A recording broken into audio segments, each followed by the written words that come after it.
everybody, welcome back to a belated edition of Vegas Tips and Tricks Weekly. And yes, it's a car video, so you're going to love the sound quality on this one. But yeah, sorry, last couple of days planning to do this video earlier just has not worked out. A lot of stuff going on at home. I think most of you can understand kind of where we're coming from on that one. But so I did want to do the video this week. And it's kind of another one of those self-indulgent videos that some of you like and some of you probably fast forward through. Yeah, as we sort of prepare for essentially the new Vegas Tips and Tricks Weekly, which I guess we're going to try to debut that around the same time we debut our Shorts series. So we have 5 more weeks on the Vegas Tips and Tricks show with our discussion of various hotels and so forth. And I guess today is a little bit of a riff on hotels and hotel rooms. I would say, probably still the most common question that we get in the Facebook group. Now, over 320,000 people. There's more people in the Facebook group than live in my town right now, which is just about 300,000 people. So crazy. And at least half of them are on the verge of being kicked out. So just so you know. But still, asking about rooms, asking about hotels continues to be what people want to talk about. Almost all of my most successful videos over the years have been room tours. Sometimes, thousands upon thousands of views, people want to check out what a room looks like. And I've done the same thing. If I'm staying in a new property, staying in a different room, I do the same thing. I search on YouTube for some kind of a room video. So I wanted to talk about a couple of things today. One, some of my favorite Las Vegas rooms. And number 2, how to sort of talk about Las Vegas rooms, because, people say, hey, how are the rooms at fill in the blank? There's typically a wide variety of different options. For example, we'll just start with this one. The basic rooms at Golden Gate are tiny. They're about the size of this car. Yeah, it's a little bit of an exaggeration, but not too much. They may be suitable for one small person if they don't require a lot to be happy. You upgrade there to a suite, and you're thinking, wow, that should really be something. But a suite at the Golden Gate is really about the same thing as a standard room at most hotels in Las Vegas. That being said, let's say you're staying at Harrah's or Flamingo, and you decided to upgrade to a suite there. I mean, those suites, when I look at them, most of them are probably in the 600 to 650 square foot range. So you're like, well, that's a nice sized room. Well, sure it is. But all of the rooms at Wynn, Encore, Venetian, Palazzo are the same size, and in fact larger. So, it's always difficult when someone asks about rooms, you try to do the sort of mindset where you say, well, let's compare entry-level rooms. But even there's such a wide variety that it is difficult to do so. And if you're comparing the suite at Golden Gate to a regular room at the Plaza, for example, it's somewhat comparable. But, it's not comparable to a suite at Vdara or Mandalay Bay, or a lot of places, honestly, where the suites can be 1,000, 1,400 square feet. Also quite a bit more expensive, I might add. So, people sometimes say, well, what's the best room in Las Vegas? Well, I'm sure the best room in Las Vegas is some kind of epic penthouse suite that I will never be able to afford. The kind of thing that, big time YouTube channels get comped just so the hotel can feature it. But, comparing a basic room at, say Caesar's Palace to a basic room at Bellagio, Well, Caesar's Palace has 5 different towers. Those basic rooms are very, very different depending upon which tower you stay in. I would say the basic rooms at Bellagio are pretty comparable between both of the towers that they have. Um, but that's not always the case. Um, I've been thinking a lot the last few weeks about what my favorite hotel rooms have been in my times in Las Vegas. And, pretty much all of them are suites, okay, one way or the other. And so it's not entirely fair to say, okay, well, I really like to stay at Aria because I loved the room I had there. Well, stayed there a couple of times, but I loved the room I had there. Well, yeah, it was a suite that I had there. I could say, oh, wow, Cosmopolitan is epic. Yeah, I had a wraparound terrace suite at the Cosmopolitan the time that I stayed there. So, it's very hard to make those comparisons and have them make much sense. Pretty much every hotel in Las Vegas is going to have some really impressive rooms, some really nice rooms, some very big rooms with a lot of, amenities, etc. And frankly, most hotels in Las Vegas are also going to have some rooms that's the last room they're giving out. They're giving it out to the person that made a bid on Priceline. This is not a room that the comped player is going to get. It's not just about cleaning rooms. It's about real maintenance. It's about, fixing the scuffs or the crack in the paint or the damage to the bathtub. Those are things that kind of separate the men from the boys, if you will.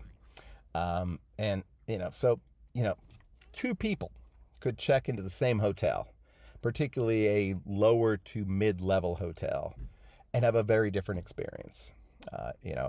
I've stayed at Luxor several times, and I've had very good luck there. I've always stayed in the towers, and by and large, I've been very happy with the rooms I've had there. But I know people that have stayed at Luxor and have had very bad experiences. A couple of times that I stayed at Flamingo recently, generally, pretty decent rooms, not spectacular. There were some issues, but they were okay. They were not dirty. There was not a lot of maintenance issues. But I know people that have stayed at Flamingo who have had a very bad experience, who have gotten very bad rooms. There are good rooms and bad rooms at every property. I know at most of the Caesars properties, they actually define certain floors as being diamond floors, or they used to. I don't know if that's still the case since Eldorado took over, but I wouldn't be surprised. If you're comped, if you're at a certain level in the Players Club, then you're probably going to get a better room than, again, the person that, bids at the last minute on Priceline or even books a room on Orbitz or one of the travel amalgamation sites along the way. So just keep that in mind. I can't tell you who has the best room in Las Vegas. The best basic rooms, again, I would probably go back to Wynn, Encore, Venetian, Palazzo, just because of the size of the rooms. I really like the rooms at Encore because there's kind of a divider. It feels a little more like an actual suite. To me, there's a lot of wasted space at the rooms at the Wynn.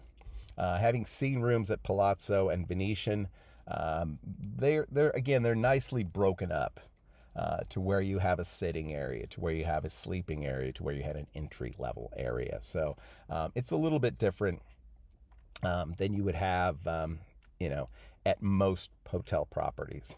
But yeah, so I don't know, maybe Encore is my favorite basic room. It could be Delano, actually, which I know there was a Vegas channel that talked about how there was kind of a property a lot of tourists don't think about, but is a really good property. A lot of times Delano is not much more expensive than Mandalay Bay. I'm thinking it's probably a pretty easy upgrade. If you're going to do that little $20 trick thing, it's probably very doable. And pretty much all those rooms at Delano are suites in the 700 square feet plus category. They're a little too white for some people's tastes, but there's definitely a separate sitting kind of living area and a separate bedroom area, as well as a very large bathroom. So, that might, those three properties definitely stand out. Wynn, Venetian, and Delano. But otherwise, most any hotel room you get, most any property you stay at, you're going to have a wide variety of different rooms. And you may get a crappy room, but the person that checks in behind you may get a room that's still in very good condition and is perfectly adequate for their needs. That becomes the other part of the picture. What are your expectations for a hotel in Las Vegas? If you're a business traveler who, kind of travels on a shoestring and, stays at roadside motels, Super 8 or Holiday Inn Express or whatever it is, your standards are probably going to be a little lower than someone that's traveling much more upscale and staying at the Four Seasons or, Waldorf Astoria or something like that. And I've always said, probably the three best hotels, if you really need epic service, Four Seasons, Waldorf Astoria, and Wynn. And Wynn's really the only one there that has a casino, but I think they do an amazing job with customer service, and Encore, pretty much the same thing. But, so what are my favorite rooms? I've been throwing this around a lot the last couple of weeks because I've been trying to decide whether the suite that we had at the D for one night would fit into that top 5, and I think it probably would. So let's run that down very quickly today. I would have to say probably still my favorite room that I've ever had in Las Vegas was the Wraparound Terrace Suite at Cosmo that I had for my 50th birthday, which now is over 10 years ago. Oh, Lord. It was, a spectacular room. Obviously, great living area, great bedroom, soaking tub, shower. I think there was a guest bathroom, had a full kitchen kind of thing going on. So really, really a nice place. That would probably still be number 1. Number 2 might well be the suite that I had at Aria a few years ago. Excuse me. And part of that is the fact that it's the best bathroom ever. There was a jetted tub, but it wasn't one of those old kind of sketchy jacuzzi tubs where you're not quite sure if it's ever been cleaned. It was much nicer than that, and you could actually sit in the tub and look out the window, which was very cool. They had the separate tub shower is a big deal, but the Aria also had the Toto washlet, the sort of pseudo bidet thing, which was so great. So that has to almost rank number 2. Number 3 probably is the suite we had back in March at Vdara. We had the full Vdara suite. Really, really nice, epic property there as well. Definitely stay at Vdara again, even if it wasn't in quite the full Vdara suite situation. But overall, really one of our favorite rooms, one of my favorite rooms ever. And then I suppose it comes down to the D suite and the Vdara suites. And I'm going to go ahead and put the D suite in at number 4. I thought the living room area was really, really nice.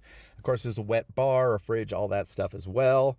But it's such a great property if you want to entertain some friends. And as it turned out, I did want to entertain some friends. And so that worked out really well. Brought up a few friends 2 or 3 times, and we sat and just chatted in the room. Big sectional couch, 3 TVs. I could only get one of them to work, but still a really, really great space. And then again, number 5 is probably just the standard room at Delano, which again is basically a suite, so very comfortable. Suites are really great if you can afford to do it, particularly if there's multiple people staying there and you have different sort of sleep schedules, which we do, so that works out really well for us. Of course, I've also loved the times that I've had suites at Luxor, but it's probably a little bit of a step down, but a lot of size as far as that's concerned. So all right, so what are your thoughts on some of the best standard rooms in Las Vegas? Does that even mean anything, standard room? some of your best stays in Vegas. All right, we'll be back on Wednesday, promise, with another episode of Vegas Tips and Tricks, and we'll be back next week with another episode of Vegas Tips and Tricks Weekly. Until then, I hope you have a great, lucky, and healthy week. We'll see you all again real soon. Bye-bye.